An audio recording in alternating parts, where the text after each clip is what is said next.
दोस्तों नमस्कार। मेरा नाम है अमित और हम लगातार देख रहे हैं पॉलिटी के एमसीक्यू सीरीज। उसमें आज हम नए कुछ क्वेश्चन आपके लिए लेकर आए हैं। तो देखिए पहला सवाल पहला सवाल है, संविधान सभा में उद्देश्य प्रस्ताव निम्नलिखित में से किस एक के द्वारा प्रस्तुत किया गया है? किसने उद्देश्य प्रस्ताव प्रस्तुत किया है ये देखना है। तो उद्देश्य प्रस्ताव क्या है दोस्तों? इसको जवाहरलाल नेहरू, जवाब तो इसका जवाहरलाल नेहरू है, क्योंकि जवाहरलाल नेहरू ने इसको पेश किया। जो हमारी संविधान सभा की पहली बैठक हुई 9 दिसंबर को, और जिसके अध्यक्ष अस्थायी अध्यक्ष हुए डॉक्टर सच्चिदानंद सिन्हा। फिर उसके बाद 2 दिन बाद ही 11 दिसंबर को अगली बैठक हुई, उसमें स्थायी अध्यक्ष आ गए राजेंद्र प्रसाद, आप जानते ही हैं। फिर उसके कुछ दिन बाद 13 दिसंबर को उद्देश्य प्रस्ताव पारित किया गया। उद्देश्य प्रस्ताव एक इस तरह का प्रपोजल था जिसमें संविधान की रूपरेखा को बताया गया कि संविधान को बनने के बाद संविधान की रूपरेखा हम क्या रखेंगे।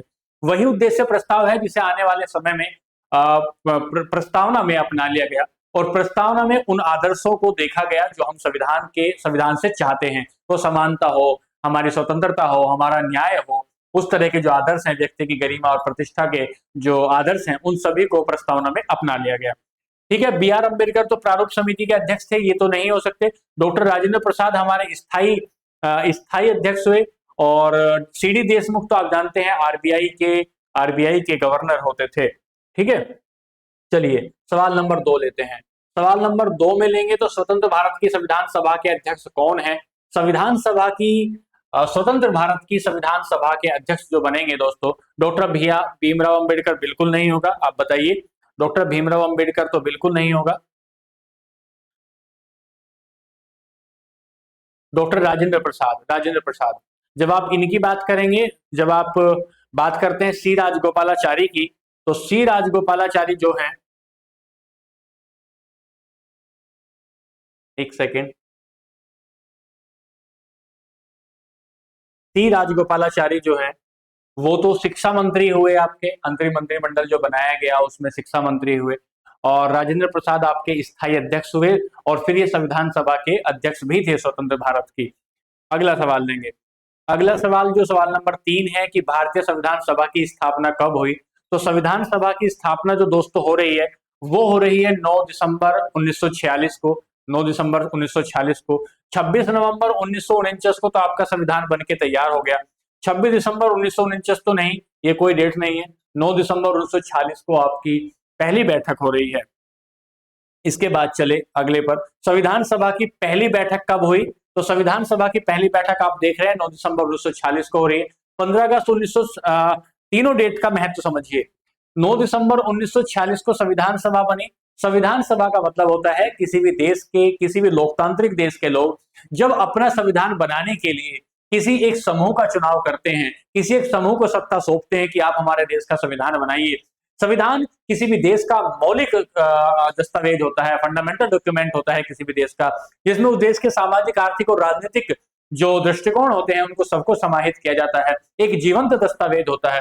तो हमने कहा कि संविधान सभा को हमने सौंपा संविधान बनाने का काम, और उसकी पहली बैठक हुई 9 दिसंबर 1946 को। इससे पहले आप ये भी देख चुके हैं कि 1940 में अगस्त प्रस्ताव ने पहली बार लॉर्ड लिथगो के काल में ये माना कि भारत में एक संविधान सभा का निर्माण होना चाहिए। और 1942 में भारत में क्रिप्स मिशन आता है। भारत में क्रिप्स मिशन आया, और क्रिप्स मिशन ने कहा कि हाँ, संविधान सभा का निर्माण हम लोग करेंगे। इसके विरोध में क्योंकि ना इसे कांग्रेस ने अपनाया और ना ही इसमें कुछ इस तरह की त्रुटियां थी, 1942 में इसमें भारत छोड़ो आंदोलन होता है, भारत छोड़ो आंदोलन। और 1946 में आता है कैबिनेट मिशन। ये जो कैबिनेट मिशन 1946 में आया दोस्तों, इसने बताया कि संविधान सभा का रूप क्या होगा। संविधान सभा किसी तरीके से बनाई जाएगी। संविधान सभा के रूप को बनाने में इसने कहा कि यह कुछ जो प्रांत होंगे, प्रांतों के जो सम्राट या प्रांतों के जो राजकुमार होंगे, जो राजा होंगे रियासतों के, उन प्रांतों से चुनकर आएंगे, ब्रिटिश प्रांतों से। और जो रियासत हैं, उन रियासतों से जो मनोनीत होकर राजा भेजेंगे। खैर ये बात हम अगली क्लास में देख रहे होंगे। 15 अगस्त 1947 को आप आजाद हुए हैं, और 26 नवंबर 1949 को आपका संविधान बनकर तैयार हुआ, और 26 जनवरी 1949 को आपका संविधान लागू किया गया। 1950 को संविधान लागू किया गया। खैर, सवाल नंबर 5 पर चलते हैं। संविधान सभा के चुने हुए स्थायी अध्यक्ष कौन थे? संविधान सभा के चुने हुए स्थायी अध्यक्ष पूछ रहा है दोस्तों। अस्थायी अध्यक्ष की बात करेंगे तो सच्चिदानंद सिन्हा थे, अस्थायी अध्यक्ष सच्चिदानंद सिन्हा। लेकिन डॉक्टर राजेंद्र प्रसाद जो हैं, डॉक्टर राजेंद्र प्रसाद जो हैं वो आपके स्थायी अध्यक्ष हैं। संविधान सभा की प्रथम बैठक की अध्यक्षता किसने की? संविधान सभा की प्रथम बैठक की अध्यक्षता किसने की? तो संविधान सभा की पहली बैठक की अध्यक्षता कर रहे हैं दोस्तों ये डॉक्टर सच्चिदानंद सिन्हा। आप देख रहे हैं कि 9 दिसंबर 1946 को 9 दिसंबर 1946 को संविधान सभा की पहली बैठक हुई और इसके जो अध्यक्ष चुने गए वो सच्चिदानंद सिन्हा थे। उसके बाद 11 दिसंबर 1946 में फिर से जो बैठक हो रही है वहां स्थायी सदस्य के तौर पर जो व्यक्ति चुने गए उनका नाम डॉक्टर राजेंद्र प्रसाद था। यहां से आगे चले सवाल नंबर 7 पर। भारत के संविधान का प्रारूप करने वाली संविधान सभा के सदस्यों को भारत के संविधान के प्रारूप का तैयार करने वाली संविधान सभा के जो सदस्य हैं उनको ब्रिटिश संसद द्वारा नामित किया गया, गवर्नर जनरल द्वारा नामित किया गया, विभिन्न प्रांतों की विधानसभाओं द्वारा चुना गया, भारतीय राष्ट्रीय कांग्रेस और मुस्लिम लीग द्वारा चुना गया। ये भी गलत है, ये भी गलत है, ये भी गलत है। ब्रिटिश प्रांतों के विधानसभाओं द्वारा चुना गया। हमने कहा क्या कहा? हमने आपको 2 बात समझाई कि जो आपकी संविधान सभा है ना तो पूर्ण रूप से वो चुनाव के आधार पर बनाई गई है और ना ही पूर्ण रूप से मनोनीत है, ना तो पूर्ण रूप से निर्वाचित है, इलेक्टेड है, और ना ही पूर्ण रूप से मनोनीत है। तो वो है क्या? आंशिक रूप से निर्वाचित है और आंशिक रूप से मनोनीत है। इसका मतलब क्या है कि जो ब्रिटिश प्रांत है वहां से जो प्रांत है वहां से वहां के लोग चुनकर भेजेंगे, विधानसभा वहां की चुनकर भेजेगी। संविधान सभा को प्रत्यक्ष रूप से लोग नहीं चुन रहे हैं, वहां की विधानसभा, ध्यान दीजिए, वहां की विधानसभा चुन रही है लोगों को, पहली बात। और दूसरी बात कि वहां जो रियासत होंगी, रियासतों से लोगों को या संविधान सभा के सदस्यों को मनोनीत किया जाएगा। तो निर्वाचित भी है और मनोनीत भी है। क्या कहेंगे? वह इलेक्टेड भी है और नॉमिनेटेड भी है, नॉमिनेटेड भी है। खैर दोनों बातें हुई। अगला सवाल लिया, सवाल नंबर 8 पर पहुंचे। सवाल नंबर 8 क्या कहता है? कहता है कि भारतीय इतिहास के संदर्भ में प्रांतों से संविधान सभा के सदस्य, प्रांतों से संविधान सभा के सदस्य उन प्रांतों के लोगों द्वारा सीधे चुने गए? नहीं भाई, सीधे नहीं चुने गए, वो तो विधानसभा ने वहां से चुनकर भेजे हैं। भारतीय राष्ट्रीय कांग्रेस तथा मुस्लिम लीग द्वारा नामित किए गए? बिल्कुल नहीं है, प्रांतीय विधानसभाओं द्वारा निर्वाचित हुए। ये बात ठीक है कि प्रांतीय विधानसभाओं द्वारा निर्वाचित हुए हैं, ये बात बिल्कुल सही है। सरकार द्वारा संवैधानिक मामलों में उनकी विशेषज्ञता, लेकिन नहीं, बिल्कुल नहीं है। ध्यान दीजिएगा कि संविधान सभा में जो लोग आए हैं, मैं आपको दोबारा से रिकॉल करा रहा हूं, संविधान सभा में जो दोनों लोग आए हैं वो 2 तरीके से आए हैं। वो इलेक्टेड भी हैं, वो नॉमिनेटेड भी है, इलेक्टेड भी है और नॉमिनेटेड भी है। इलेक्टेड कहां से आ रहे हैं? जो ब्रिटिश प्रोविंस हैं, ब्रिटिश प्रोविंस की जो लेजिस्लेटिव असेंबली है वो चुन रही है, दे आर इलेक्टिंग पीपल्स। और ये जो है, ये जो नॉमिनेटेड है ये आ रहे हैं रियासतों से। और इनको नॉमिनेट कौन कर रहा है? इनको नॉमिनेट कर रहे हैं यहाँ के राजा। अगला सवाल नंबर 9 लेंगे, संविधान सभा में सदस्यों का चुनाव कैसे हुआ? इसी पर आधारित एक सवाल है। संविधान सभा में सदस्यों का चुनाव कैसे हुआ था? सीधे जनता द्वारा किया? नहीं। भारतीय राष्ट्रीय कांग्रेस ने नामांकन किया? नहीं। भारतीय राज्यों के शासकों ने नामांकन किया? भारतीय राज्यों के शासकों ने नामांकन किया? या प्रांतीय सभाओं द्वारा उन्हें चुना गया? प्रांतीय सभाओं द्वारा उनका निर्वाचन हुआ, जनता ने नहीं चुना। भारतीय राज्यों के शासकों ने मनोनीत किए कुछ, लेकिन ये कह रहा है कि चुनाव कैसे हो रहा है? चुनाव तो प्रांतीय सभाओं द्वारा हो रहा है। भारतीय राज्यों के शासकों ने भी नॉमिनेट किया है कुछ लोगों को, लेकिन दोस्तों जब शब्द आ गया नॉमिनेट तो फिर इलेक्टेड का क्या करोगे? ये बात होती है। सवाल नंबर 10 लेंगे। जैसे सवाल नंबर 10 लेते हैं, निम्नलिखित में से संविधान सभा के बारे में गलत कथन का चुनाव करना है। इसने बड़ी संख्या में समितियों की मदद से काम किया, उसमें प्रारूप समिति सबसे महत्वपूर्ण थी। तो सभी को पता है संविधान सभा है तो समितियों के माध्यम से काम करेगी ही। अल्पसंख्यक समुदाय जैसे ईसाई, एंग्लो इंडियन और पारसियों को सभी में पर्याप्त प्रतिनिधित्व दिया गया, कोशिश की गई इसका निर्वाचन सार्वभौम व्यस्क मताधिकार के आधार पर किया गया। अरे भैया ये तो हमने अब लिया है, ये तो हमने संविधान बनाने के बाद। सार्वभौमिक व्यस्क मताधिकार का मतलब है 18 साल से ऊपर का कोई व्यक्ति जो वोट डालने में सक्षम है उसे हम अधिकार दे रहे हैं वोटिंग का। 18 साल से ऊपर का कोई भी भारतीय नागरिक, उसे हम वोटिंग का अधिकार दे रहे हैं। इसे कहते हैं यूनिवर्सल, इसे कह रहे हैं आप, यहाँ लिखा है देखिए, universal adult franchise, universal adult franchise. इसका निर्वाचन सार्वभौम व्यस्क मताधिकार के आधार पर नहीं हुआ था। क्यों नहीं हुआ था? क्योंकि दोस्तों ये जो है कुछ सीमित लोग थे जिन्होंने लोगों को चुना।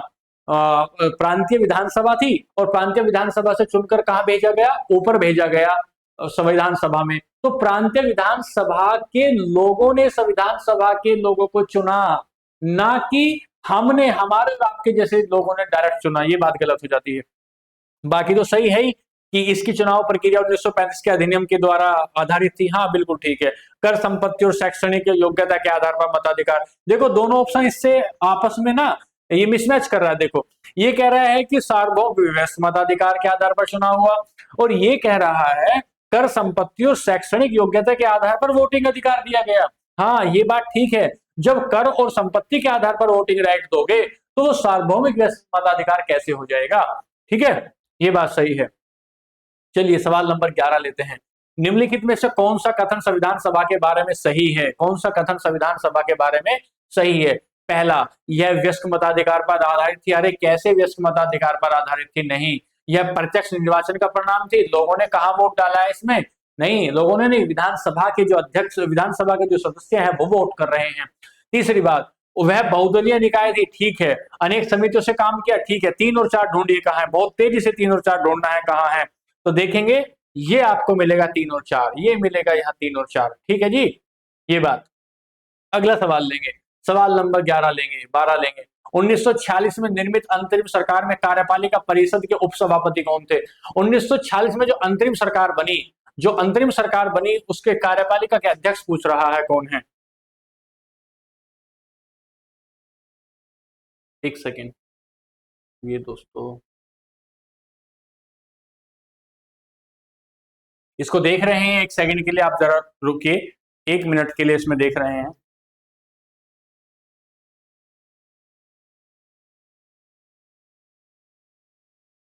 तो यहां हम देख रहे हैं कि निम्नलिखित में से कौन सा कथन संविधान के विषय में सत्य है? कौन सा कथन संविधान के विषय में सत्य है? तो 11वां सवाल हम देख चुके हैं।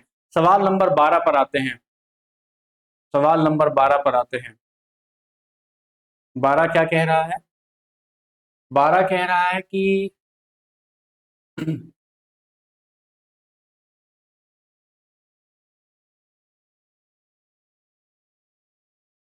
1946 में निर्मित अंतरिम सरकार में कार्यपालिका परिषद के उपसभापति कौन थे? तो कार्यपालिका परिषद के उपसभापति तो डॉक्टर जवाहरलाल नेहरू थे। डॉक्टर जवाहरलाल नेहरू थे। ठीक है दोस्तों, यहां से आगे बढ़ते हैं। सवाल नंबर 13 लेंगे। निम्नलिखित में से कौन अगस्त 1946 में गठित पहली अंतरिम राष्ट्रीय सरकार का सदस्य नहीं था? पहली अंतरिम 1946 में जो गठित पहली अंतरिम राष्ट्रीय सरकार थी उसका सदस्य नहीं था। इसको ध्यान से देख लीजिए क्या है। 15 अगस्त 1947 में हम आजाद हो गए और 26 जनवरी 1950 में हमारा संविधान बनकर तैयार हो गया। संविधान बनने के बाद हमारे यहाँ इलेक्शन होंगे, और इलेक्शन होने के बाद, जब इलेक्शन हो जाएंगे, इलेक्शन होने के बाद हमारी सरकार बनेगी। तो 1947 से लेकर 1950 के बीच का ये जो पीरियड बचा, यहां हमने एक अस्थायी सरकार का निर्माण किया, और उस अस्थायी सरकार को हम कह रहे हैं इंटरिम गवर्नमेंट या अंतरिम सरकार। तो ये कह रहा है सवाल कि अंतरिम सरकार में कौन सदस्य नहीं था। इसको समझिए। सी राजगोपालाचारी तो इंटरिम गवर्नमेंट में शिक्षा मंत्री थे। ये भी सी लगा हुआ है, यहां भी सी लगा हुआ है, तो सी से शिक्षा पकड़ लेंगे। राजेंद्र प्रसाद, प्रसाद तो खाने की चीज है, तो प्रसाद अंतरिम में खाद्य मंत्री हुआ करते थे। डॉक्टर एस राधाकृष्णन ये नहीं थे। जगजीवन राम जीवन चलेगा श्रम करने से। श्रम मंत्री कौन थे? श्रम मंत्री हमारे डॉक्टर जगजीवन राम थे। चलिए यहां से आगे चलेंगे। सवाल नंबर 14 पर चलते हैं कि कैबिनेट मिशन जो 1946 में आया, उसने कैबिनेट मिशन योजना के अंतर्गत संविधान निर्मात्री परिषद में प्रत्येक प्रांत को आवंटित सदस्य संख्या निर्धारित करने के लिए एक प्रतिनिधि कितनी जनसंख्या के अनुपात में था। ये कह रहा है कि 1946 में जो कैबिनेट मिशन आया, उस कैबिनेट मिशन ने हमें बताया कि संविधान सभा की जो संख्या है, संविधान सभा जो चुनी जाएगी, वो कितने लोगों पर एक रिप्रेजेंटेटिव आएगा। तो दोस्तों 10 लाख लोग होंगे, 10 लाख लोग। एक ब्रिटिश प्रांत से जब लोगों का निर्वाचन हुआ संविधान सभा के लिए, तो 10 लाख लोगों पर एक प्रतिनिधि चुना जाएगा, 10 लाख लोगों पर। सवाल नंबर 15 पर आते हैं, सवाल नंबर 15 पर आते हैं। इन व्यक्तियों में से कौन सा कैबिनेट मिशन का सदस्य नहीं था। तो कैबिनेट मिशन तो 1946 में आ ही रहा है, वो ये देखने आ रहा है कि भारत में कैसे संविधान सभा का निर्माण करें और भारत को कैसे सत्ता हस्तांतरित कर दी जाए। उसमें 3 लोग थे, 3 लोग थे। विलियम वुड नहीं है, पैट्रिक लॉरेंस है, स्टैफोर्ड क्रिप्स है, एवी अलेक्जेंडर है। तीनों लोग हैं। 1946 में जो कैबिनेट मिशन भारत में आया, उसने भारत को सत्ता सौंपने के लिए प्रावधान किए और साथ ही साथ संविधान सभा के निर्माण के गठन की भी उसने बात की। इसमें 3 लोग थे, ये विलियम वुड इसमें नहीं था। आगे चलिए, सवाल नंबर 16, सवाल नंबर 16 पर पहुंचेंगे। सवाल नंबर 16 क्या पूछ रहा है, देखिए, निम्नलिखित में से कौन सा एक भारत शासन अधिनियम 1935 में स्वीकार किया हुआ महत्वपूर्ण स्थायी अवयव नहीं है। 1935 में कौन कौन से प्रावधान थे ये पूछ रहा है, और कौन सा प्रावधान नहीं है। देश के लिए लिखित संविधान नहीं भाई, विधानमंडल के लिए निर्वाचित एवं जवाबदेह प्रतिनिधि, सही बात है। एक संघ की योजना, सबसे महत्वपूर्ण तो यही था कि एक अखिल भारतीय संघ बनाने की भारत में पहली बार कोशिश की गई, पहली बार प्रस्ताव किया गया। और विधानमंडल के लिए सरकारी सदस्यों को नॉमिनेट करना, सही बात है।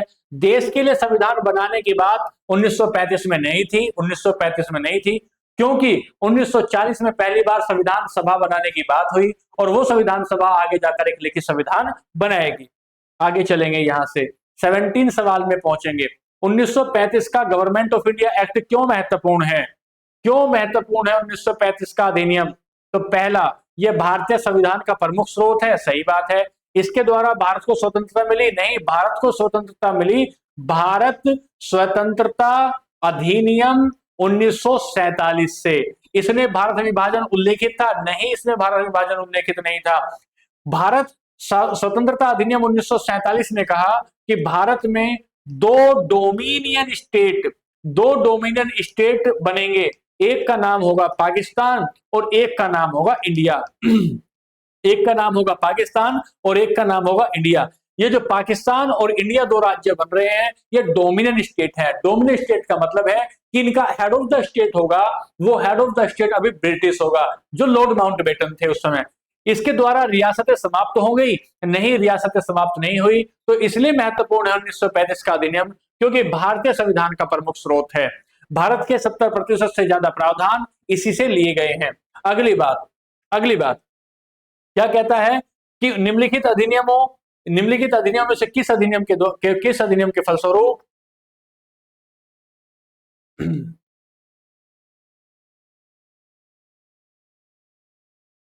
किस अधिनियम के फलस्वरूप बर्मा, जो म्यांमार जिसे कहते हैं नया नाम, भारत से अलग हुआ। तो 1935 के फलस्वरूप अलग हुआ, 1937 में वो अलग हुआ।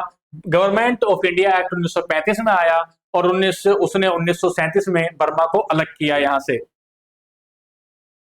अगला, 1935 के अधिनियम के द्वारा स्थापित संघ में अवशिष्ट शक्तियां किसको दी गई। अवशिष्ट शक्ति का मतलब है विशेष पावर। विशेष पावर का मतलब है कि जैसे आज आप देख रहे होते हैं कि भारत में कुछ राष्ट्रपति को कुछ शक्तियां दी गई हैं, वैसे यहां समझें कि संघीय विधायपालिका को नहीं, प्रांतीय विधानमंडल को नहीं, गवर्नर जनरल को अवशिष्ट शक्तियां किसको दी गई हैं, गवर्नर जनरल को। जब भी कभी ऐसी बात आ जाए कि कोई भी सवाल आ रहा हो कि अवशिष्ट शक्तियां किसको दी गई हैं, तो आप कहेंगे वायसराय को दी गई हैं या गवर्नर जनरल को दी गई है। गवर्नर जनरल की पृष्ठभूमि उस समय ऐसी है जैसे राष्ट्रपति की हो, जैसे लोकसभा है, जैसे राज्यसभा है। उस समय जो विधान परिषद बनाई गई है हमारी, उसमें गवर्नर जनरल जो दिया, उसको हमने कुछ विवेकाधिकार, यानी कि वहां की संसद ने कुछ डिस्क्रिशनरी पावर दी, ताकि ब्रिटेन की क्राउन का, उसकी सत्ता का हमारे ऊपर एक जो है होल्ड बना रहे। यहां से आगे चले, सवाल नंबर 20 में आए। सवाल नंबर 20 कहता है, क्या कहता है सवाल नंबर 20 कि निम्नलिखित में से एक भारत सरकार अधिनियम 1935 की मुख्य विशेषता नहीं थी। इस अधिनियम में अखिल भारतीय महासंघ का प्रावधान था। अभी तो बताया अखिल भारतीय महासंघ बनेगा। महासंघ बनाने का मतलब है दोस्तों, महासंघ बनाने का मतलब है कि इसमें प्रांत भी होंगे, सारे प्रांत एकजुट हो जाएंगे, इसमें रियासतें भी शामिल हो जाएंगी। तो सारी जो इकाइयां हैं, सारी इकाइयां एकजुट होकर भारत के छाते के नीचे आ जाए, इसे संघ कहते हैं। लेकिन दुखद घटना ये हो गई दोस्तों कि इसने इस जो कानून है, इस कानून ने कहा कि रियासतें चाहे तो पाकिस्तान में चली जाएं, रियासतें चाहे तो भारत में चली जाएं और रियासतें चाहे तो स्वतंत्र हो जाएं। इसने हमारे दिल पर पत्थर रख दिया, विभाजन कर दिया, टुकड़े कर दिए भारत के। हमने कहा हम इसको मानने वाले नहीं हैं। क्यों? क्योंकि ये विभाजन करता है, क्योंकि विभाजन करता है। एक बात हो गई। अवशिष्ट विषय प्रांतीय विधायकों को आवंटित किए गए। एक बात देखते हैं, यह प्रांतीय स्वायत्तता के सूत्रपात का संकेत था। हाँ, प्रांतीय स्वायत्तता का तो था। इसने प्रांतीय स्तर पर केंद्र शासन प्रणाली को समाप्त कर दिया और केंद्र में लागू कर दिया। ये बात ठीक है, अभी समझाते हैं। प्रांतीय विषय को नहीं, गवर्नर जनरल को दिए गए, ये बात तो गलत हो गई। ये क्या कह रहा है? प्रांतों में द्वैध शासन जो प्रणाली हमने 1919 के कानून से आई थी, ध्यान से समझिए, 1919 के कानून से हमने एक प्रणाली लागू की थी जिसका नाम था द्वैध शासन। और द्वैध शासन का मतलब क्या था कि जो प्रांत है, प्रांत में जितने भी विषय हैं उनको कुछ ट्रांसफरेबल बनाया गया, उनको कुछ हस्तांतरित बनाया गया, कुछ विषयों को हस्तांतरित बनाया गया और कुछ विषयों को आरक्षित बनाया गया। आरक्षित का मतलब था कि गवर्नर जनरल होंगे और गवर्नर जनरल की काउंसिल ऑफ मिनिस्टर होगी, मंत्री परिषद होगी, ये इस पर निर्णय लेंगे। हस्तांतरित का मतलब था गवर्नर जनरल होंगे और ये काउंसिल ऑफ मिनिस्टर के जो सदस्य जिसमें भारतीय शामिल होंगे, ये भारत के प्रति जवाबदेह होंगे, ये भी शासन चलाएंगे। तो कुछ मुख्य विषयों पर कानून बनाने की आजादी, आरक्षित। कुछ सामान्य विषयों पर कानून बनाने की आजादी, हस्तांतरित। तो अधिकतर विषय इस आधार पर आते थे। ये सारी प्रणाली 1919 में लागू की गई और यही प्रणाली दोस्तों जब 1935 में कानून आया तो उसने केंद्र में लागू कर दी। बहुत खास सवाल है पेपर की दृष्टि से। सवाल नंबर 21 में आएंगे, एक संघीय व्यवस्था और केंद्र में एक संघीय व्यवस्था। भारत संघ जो भी आपने देखा कि एक संघीय व्यवस्था और केंद्र में द्वैध शासन लागू किया गया 1935 के अधिनियम से। 1919 में कंफ्यूज मत हो जाना, 1919 के अधिनियम से प्रांतों में लागू किया गया, प्रांतों में द्वैध शासन लागू किया गया, ना कि केंद्र में लागू किया गया, प्रांतों में लागू किया गया। 1935 के अधिनियम से केंद्र में लागू किया गया, केंद्र में, ये बात ध्यान देंगे। और द्वैध शासन मैंने आपको अभी समझाया है। यहां से आगे बढ़ेंगे। सवाल नंबर 22 लेंगे, निम्नलिखित में से किस अधिनियम के द्वारा संवैधानिक निरंकुशता का सिद्धांत बताया? तो संवैधानिक निरंकुशता का सिद्धांत मतलब है कि सर्वे सर्वा कौन हो जाएगा? सर्वे सर्वा हो जाएंगे क्राउन, सर्वे सर्वा हो जाएगा ब्रिटिश सम्राट, ब्रिटिश संसद। 1935 का अधिनियम है। 1909 का अधिनियम जाना जाता है किसके लिए? सांप्रदायिक निर्वाचन के लिए। सांप्रदायिक निर्वाचन के लिए जाना जाएगा क्योंकि मुस्लिम को वोट देगा मुस्लिम, हिंदू को वोट देगा हिंदू, हिंदू मुस्लिम को वोट नहीं देगा, मुस्लिम हिंदू को वोट नहीं देगा। ये बात कही गई सांप्रदायिक निर्वाचन में 1909 में।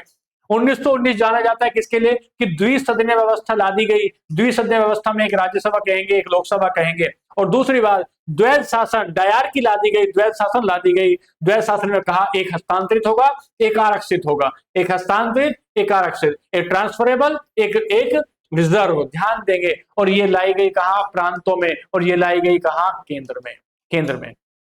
चलिए आगे चलते हैं। सवाल नंबर 23 लेते हैं, भारत के संविधान में केंद्र और राज्यों के बीच किया गया शक्तियों का विभाजन निम्नलिखित में से किस उल्लेखित योजना पर आधारित था?